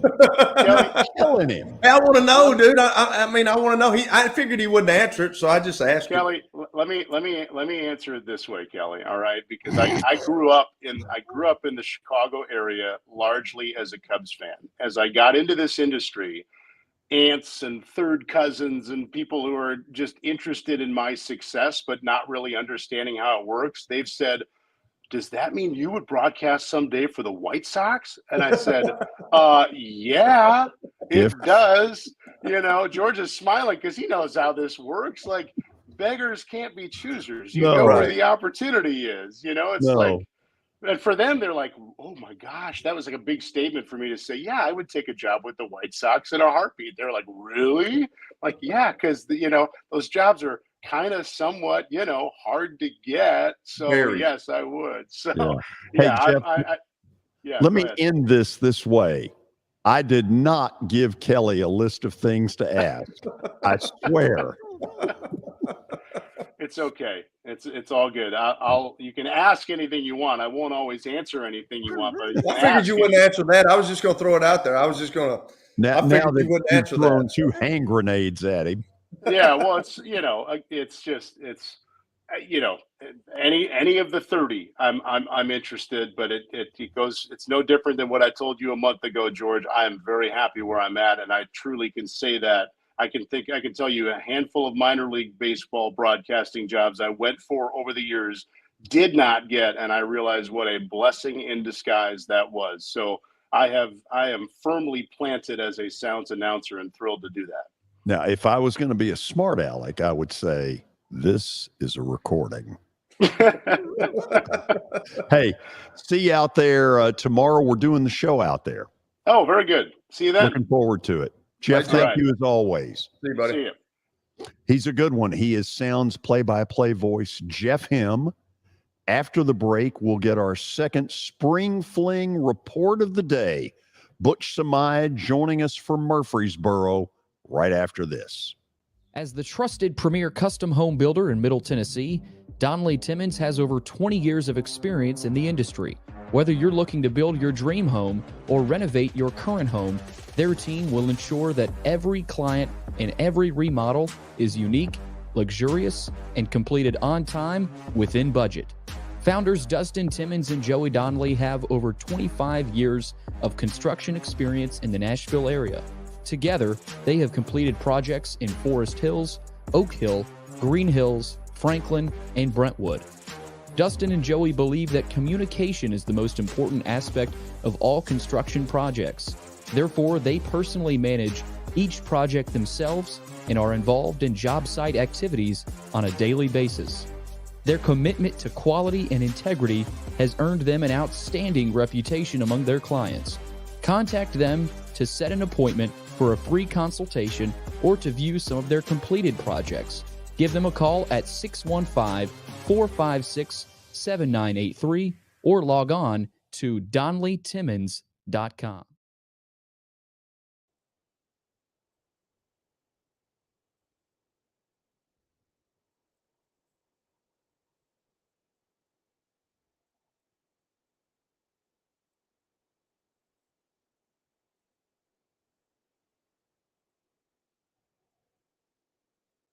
For over 35 years, Wilson Bank and Trust has been committed to providing customized banking solutions to help individuals, families, and businesses in Tennessee achieve their goals. As your full-service community bank, we are proud to offer loans with competitive rates, local decision-making, and fast, friendly service from our experienced lenders. No matter where you are on your financial journey, Wilson Bank and Trust is ready to help you take the next step. Visit your nearest Wilson Bank and Trust office or online at wilsonbank.com to get started today. Member FDIC, Equal Housing Lender.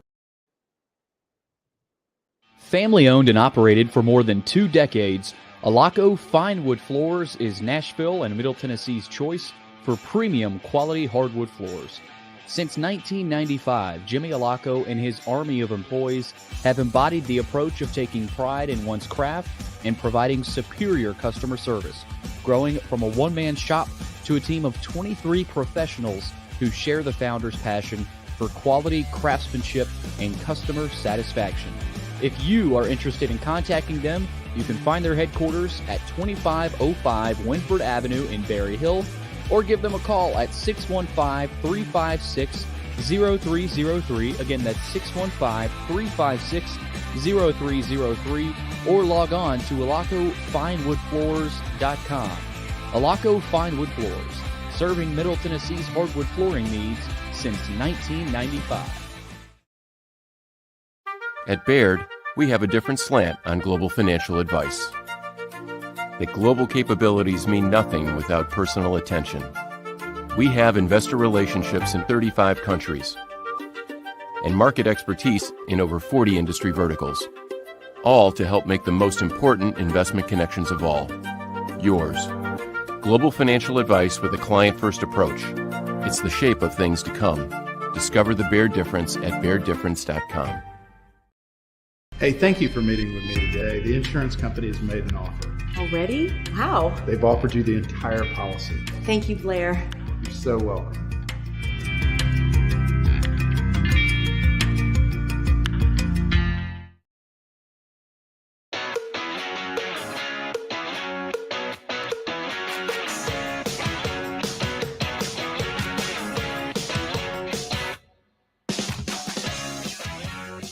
A lot of stuff going on, a lot of college baseball that involves teams in our area. And with that in mind, let's get a scoreboard update very quickly. Then we'll go out to Murfreesboro. Billy, what do you got? Tennessee and Texas A&M are still in a weather delay. They are in the top of the ninth. Texas A&M leads Tennessee 3-0, so they will try to attempt to resume that game. I looked at the forecast. It should be out of the area around 4 o'clock, so they should be good to go. They got 2 more games to get in later today with Alabama and Kentucky. It's supposed to start at 4:30. It's not starting at 4:30. And then tonight, Auburn and Missouri. So those are the games in the SEC tournament. Earlier today, South Carolina beat up on, and I'm forgetting who they played. Georgia 11-0, so big win for South Carolina. George, Belmont is, of course, in the Missouri Valley. As I pull that up, college baseball scores are impossible to get Playing these days.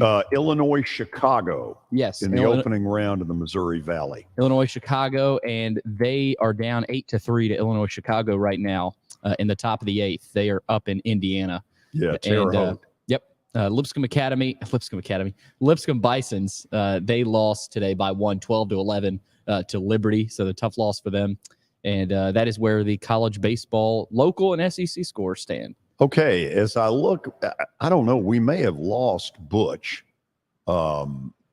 There he hopefully is. Butch is attempting to reconnect with us as we speak. And there he is in a car near you in Murfreesboro to give us this spring fling update. Are we ready to do that, you think? I think we're ready to do it. I'm ready at least, but it Well, doesn't look George, like I'll Butch is tell ready. you. Oh, there he Here is. we go. Go, Butch.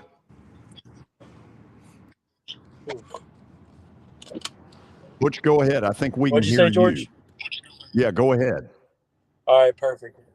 Well, I am here. It is packed. It took me 30 minutes on a 6-minute drive to go half a mile from the soccer complex to where they're playing the softball games. People are excited, and let me tell you, they should be. Number 2 ranked, Halls falls to Okay, Joe Burns 13-3. As you maybe. Are you not hearing him, George? No, I'm not hearing him. Okay, I heard Butch a little bit there. His video is obviously not great right now. Yeah. I'm not hearing me. I wonder what happened. I don't know. All of a sudden, you should be good now. There we go. So do we want to try him again? Yeah, he's there. Okay, Butch, if you can, go through wherever you were and let's do this again. Yeah, sorry, I was trying to say Halls, number 2 ranked team on Max Preps in softball, falls to Joe Burns 13-3. Not even close. I can tell you the losers bracket is not going to be happy to see Halls tomorrow, as well as the soccer update. You have Bartlett over Laverne 2-0. Siegel falling to Station Camp 3-1. And then Hardin Valley also beating Collierville 3-2. We are in the closing minutes of the Brentwood-Bearden match, and that is still 1-0 Brentwood.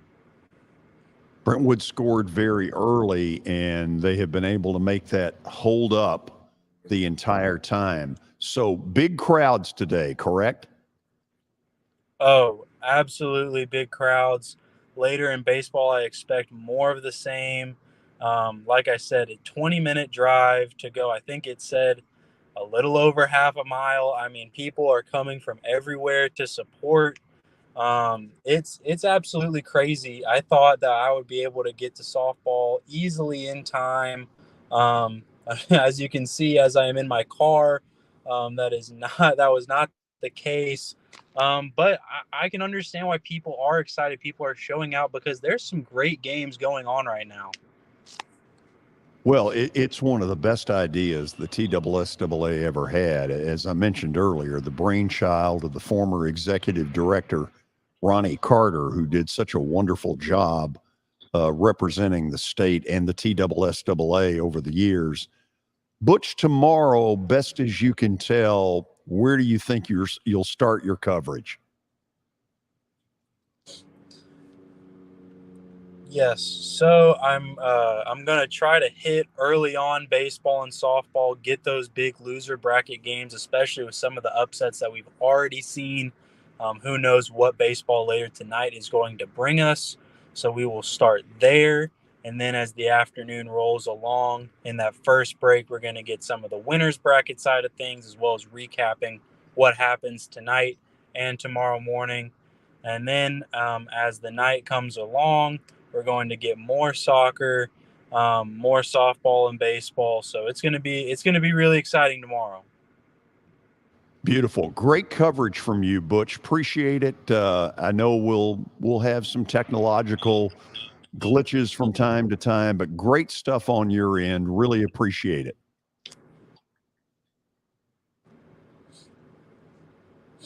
I'm not sure he heard that.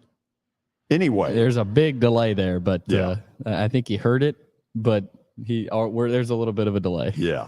Okay, so we end like we end every show. Yes, we do. It's time for Plaster's Bet of the Day, brought to you by Bart Durham Injury Law. Give them a call at 615-242-9000 or log on to bartdurham.com. All right, first, let's check out what happened last night.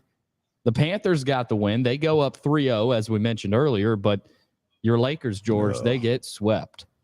Up 15 at the half, and yet down by the end of the quarter. Denver laid a big 36 on them in the third quarter, and that spelled doom.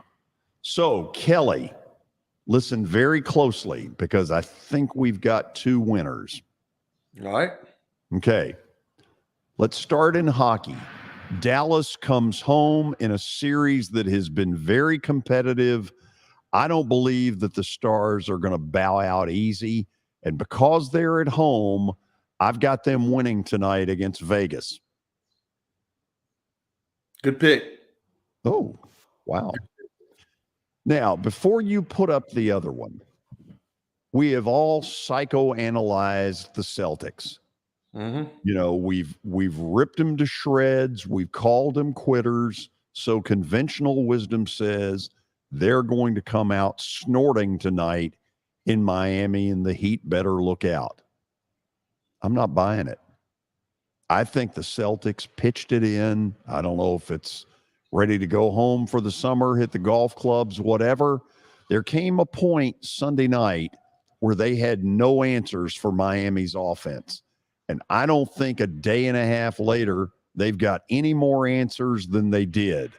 I'm going with Miami tonight to close out Boston, put the Celtics out of their misery, and head on to the NBA title, or head on to the NBA finals, which are 9 days away. So the NBA, and this is not the way they wanted it, they essentially have turned over your sports watching of playoff stuff to the NHL for the next 9 days. If I'm the NHL, I had better take advantage. That's a good point, George. You're absolutely right, because they wanted these things. They obviously want more money as well. We talked about the NFL, but they wanted to drag these playoffs out. And if you get 2 sweeps, that's not what the NBA wanted. That's for sure. Hockey's already got one problem in Florida being up 3-0 on Carolina. They desperately need Dallas to win tonight, because the truth of it is they want playoff hockey and eyeballs around Memorial Day weekend.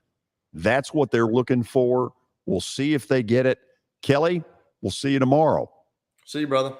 That'll be good. Billy, George, behave. You too. We'll see you tomorrow from First Horizon Park, where the weather looks like it's going to be great. See ya.